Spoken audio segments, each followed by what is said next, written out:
Good morning. Ito ang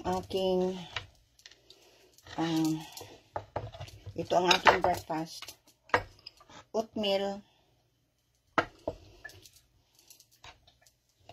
Lalagyan ko ng apple. 2 apple. Grabe yung panaginip ko kagabi. Madaling araw na yung panaginip ko. Parang bumalik ako sa panahon ng kabataan ko. Yung una, lumalakad daw ako, pauwi. Tapos, yun daw bahay. Naalala ko, sabi ko, bahay ito noon ng kabataan ko, yung malapit sa sa eskwelahan. Na daw, may mga, na daw ng mga kahoy. Yung, kung ano-anong, hindi na naalagaan. Sabi ko, ay sayang. Tumalit ko. Alala ko pa kung yung itsura ng bahay. Pagkatapos, naalala ko rin na panaginipan ko rin, nakabalik sa dati nung panahon na inutusan daw ako na magpunta sa sa tindahan. Gabing-gabi na. May dala daw ako ng flashlight. Tapos punta ako doon kay Yeki Changlun siya. Tapos pinapabili ako ng sigarilyo. Yung mga paligid ng mga kapitbahay, sarado na ang mga bintana at wala nang mga tao, wala nang mga ilaw ang mga ang mga bahay. At yun na lang kay Changlun siyang tindahan. At may nagiinuman doon. Tapos binibiro ako nung isang doon, yung iinom. Sabi sa akin na, daw, pag daan ko daw dyan sa may sementeryo, may lalabas na kabaong. Sabi naman ng iba. Saka at Changlun siya, ay wag mo namang, takutin yung bata. Pero talaga pumasok yun sa isipan ko raw. Pagkatapos, pagdaan doon sa sa sementeryo, bago magpupunta sa sementeryo, dumaan, inalis ko na daw yung yung sinilas ko, at takbo ako. Pagkatapos naman, wala na rin mga ilaw sa sa mga paligid. Kasi nang panahon na yun, wala pang masyadong bahay. Pagkatapos, nakita ko rin yung sa panaginip ko, yung babaeng may bahay doon sa harapan ng crossing na na nag-i-skate na naka underwear lang at nakapanitaas pauwi. Iwan ko bakit nag-i-skate sa panaginip ko. Tapos nang dumaan daw na ako sa doon sa may crossing, tapos narinig ko yung yung mga yung ingay ng mga yung ng mga nyug, yung mga dahon ng mga nyug, plak plak plak plak plak. Ay, kuha ko daw ng ng aking sinilas. Takbo ako ng takbo. Tapos yung flashlight, patay-patay. Takbo daw ako. Grabe. Yung yung takot ko daw. Kalain mo, kahit sa panaginip, inuutosan ako magpunta sa tindahan kahit gabing-gabi na. Nasa pa pala yun, nasa utak ko pa pala yun, Ano yan?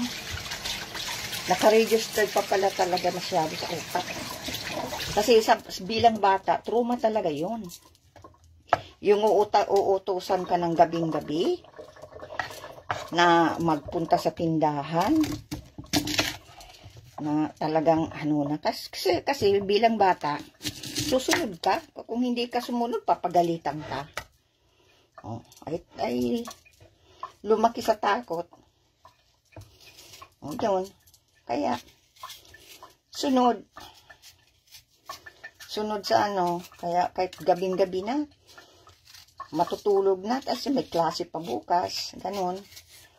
Uutusan ka na magpunta sa tindahan, at ano yan, magbili ng sigarilyo. Minsan, inuutusan ako magbili ng pusporo. Gabing-gabi na yan, ha?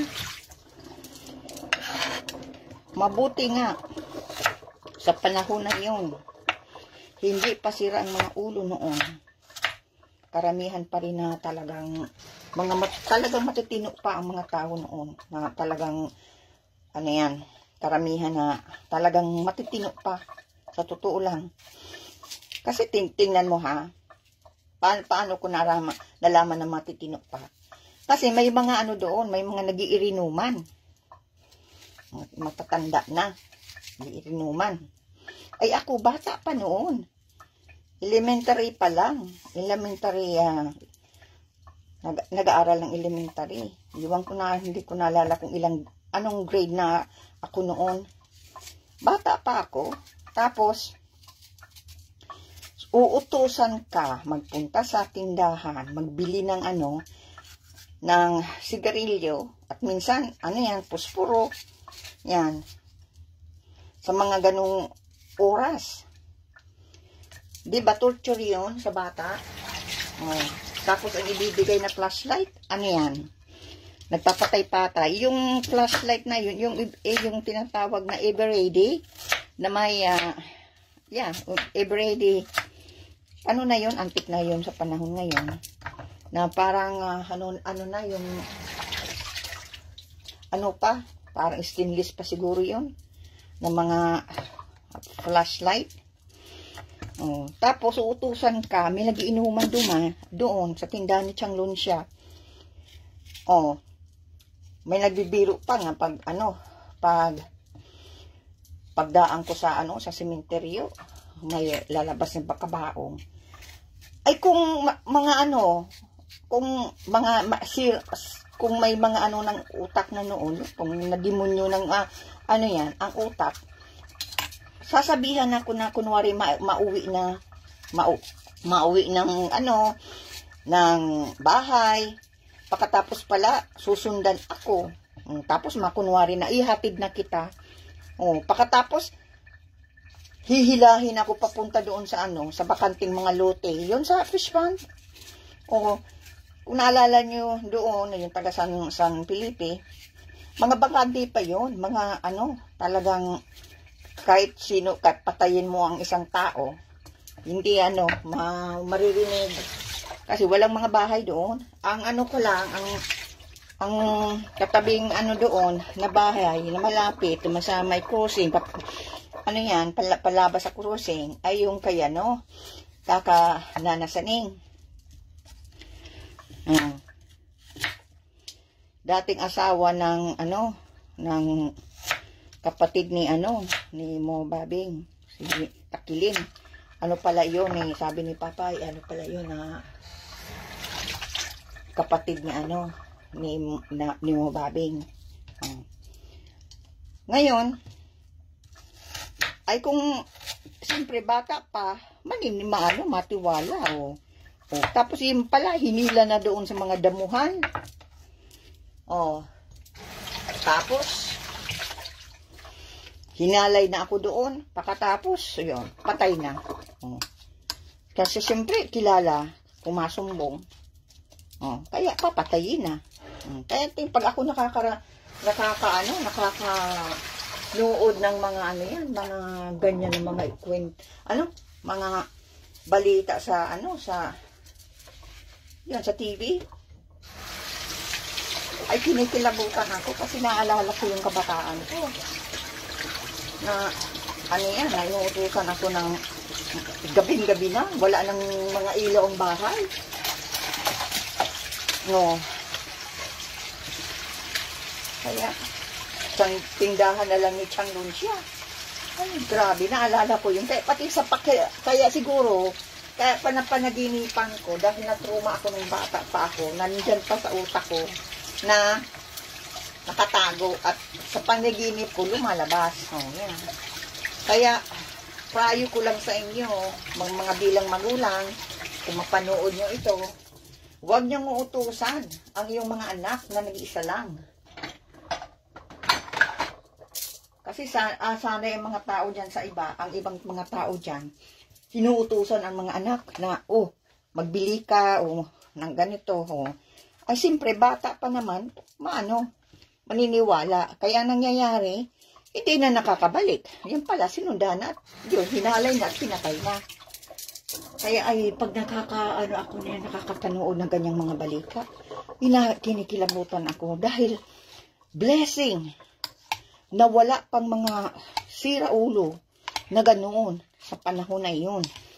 Dahil ano yun eh, 5 nagiirinuman yun eh, mga lalaki.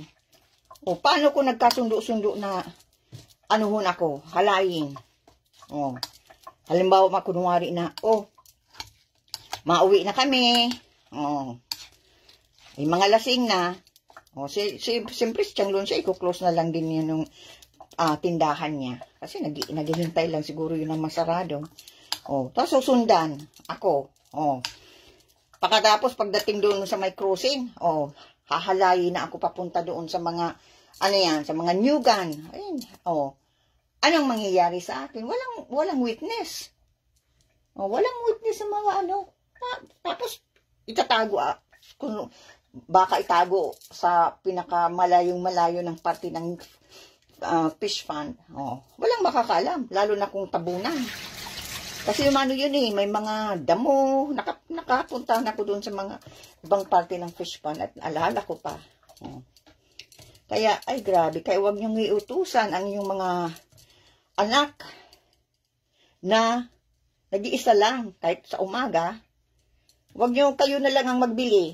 Kung gusto niyo magpabili sa anak niyo na kung ano sa tindahan, kayo na lang. Huwag niyong utusan ng iyong mga anak. Lalo na kung nag-iisa lang. Tapos, kapag nawala ang iyong anak, masisi kayo. Too late na. Kaya blessing na hindi yun sa nangyari sa akin. Kasi nung kapanahonan na yun ay hindi pa rampant ang mga masasamang loob. Ayan. Kaya iyan ang payo ko sa inyo, huwag niyong uutusan ang inyong mga anak. Lalo na kung gabi na nag-iisa, kawawa naman. Lalo na kung wala yung mga kapitbahay ay sarado na ang bintana at madilim na. Tapos may nagiirinuman dyan. Ay, huwag niyong payagan yung mga anak na lumabas na mag-iisa, lalo sa gabi. Gawin nyo sa umaga, hindi sa gabi. O huwag niyong uutusan ang yung mga anak. O kahit kapatid, huwag niyong uutusan sa gabi. Lalo na kung nag-iisa. Lalong bata pa. Kaya siguro na-trauma ako at sa panaginip, lumalabas. Okay, God bless everyone. Okay, good morning.